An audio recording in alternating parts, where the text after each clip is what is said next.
মই মানে আলী তৌকি শেখক মই জানো বা সেই কেছটোৰ বিষয়ত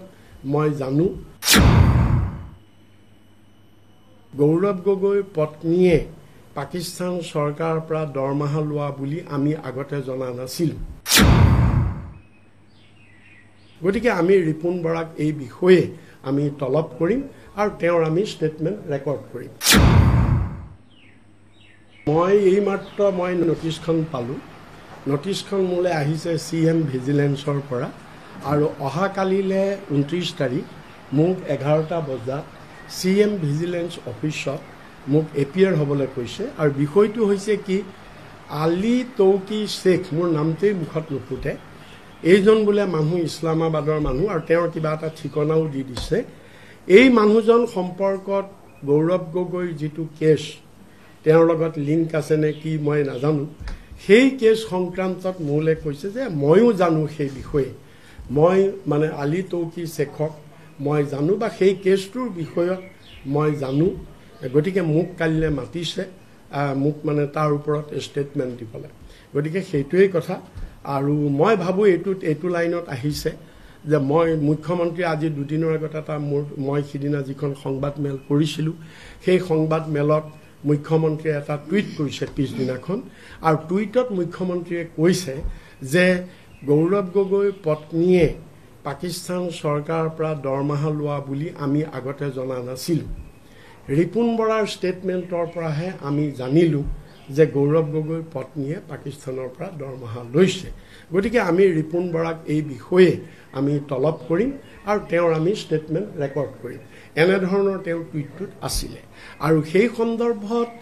মোক পিছত বহুত সাংবাদিকে সুধিছে আৰু তেতিয়া মই তাৰ উত্তৰ পৰিষ্কাৰকে দিছো যে মুখ্যমন্ত্ৰীয়ে টুইটটো কৰোতে ডেলিভাৰেটলি তেওঁ মানে মোৰ কথাখিনি বিকৃত কৰি তেওঁ টুইটটো কৰিছে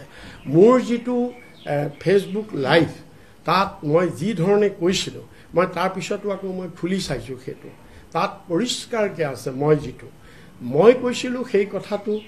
এই বুলিহে মই কৈছিলো কালিও মই এই কথাটো ক্লিয়াৰফাই কৰিছো আৰু পুৰহিও মই জোৰহাটত এই কথাটো ক্লিয়াৰফাই কৰিছো বহুত সাংবাদিকে সুধিছে মুখ্যমন্ত্ৰীৰ টুইটটোৰ ওপৰত আৰু মই এইটো কথাহে কৈছিলো যে মুখ্যমন্ত্ৰী এইটো মোৰ অভিযোগ নাছিলে আজি অলপ দিনৰ আগতে মই থৈছো সেইবিলাক মুখ্যমন্ত্ৰীয়ে অভিযোগ আনিছিলে যে গৌৰৱ গগৈৰ পত্নীয়ে পাকিস্তানত এনজিঅ'ত কাম কৰোতে পাকিস্তান চৰকাৰৰ পৰা তেওঁ দৰমহা লৈছে অৰ্থাৎ তেওঁ মিনিংটো এনেকে কৈছিলে কোনোবা এজন বিষয়াৰ যোগেদি তেওঁ পাকিস্তান চৰকাৰৰ পৰা পইচাটো পাইছে এনে ধৰণৰ এটা তেওঁ কথা কৈছিলে মই সেইটোৰ উত্তৰতহে কৈছিলো যে যদি মুখ্যমন্ত্ৰী এনেকে আনিছে আৰু যদি গৌৰৱ গগৈৰ পত্নীয়ে পাকিস্তান চৰকাৰৰ পৰা যদি পইচা লৈছে কি দৰমহা লৈছে যদি বিধিসন্মতভাৱে লৈছে তাত আমাৰ কবলগীয়া একো নাই যদি বিধিসন্মত যেহেতু তেওঁ তাত চাকৰি কৰিছে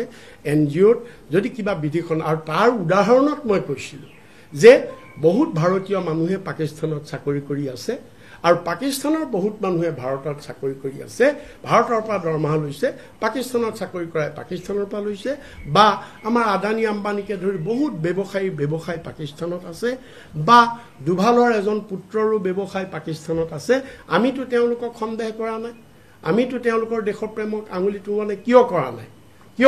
এই কাৰণে কৰা নাই যে তেওঁলোকে তাত যিখিনি কৰিছে বিধিসন্মতভাৱে কৰিছে গতিকে সেই উদাহৰণ দি মই কৈছো যে গৌৰৱ গগৈৰ পত্নীও যদি বিধিসন্মতভাৱে পাকিস্তান চৰকাৰৰ পৰা যদি কিবা তেনেকুৱা দৰমহা পাইছে তেতিয়া হলে যদি শব্দ আছে পাইছে তেতিয়া হলে এটো কোনো মানে আচৰিত কথা নহয় বা এটো কোনো বেআইনী নহয় বুলি মই কৈছিলো যদি বিধিসন্মতভাৱে পাইছে কথাটো সিমান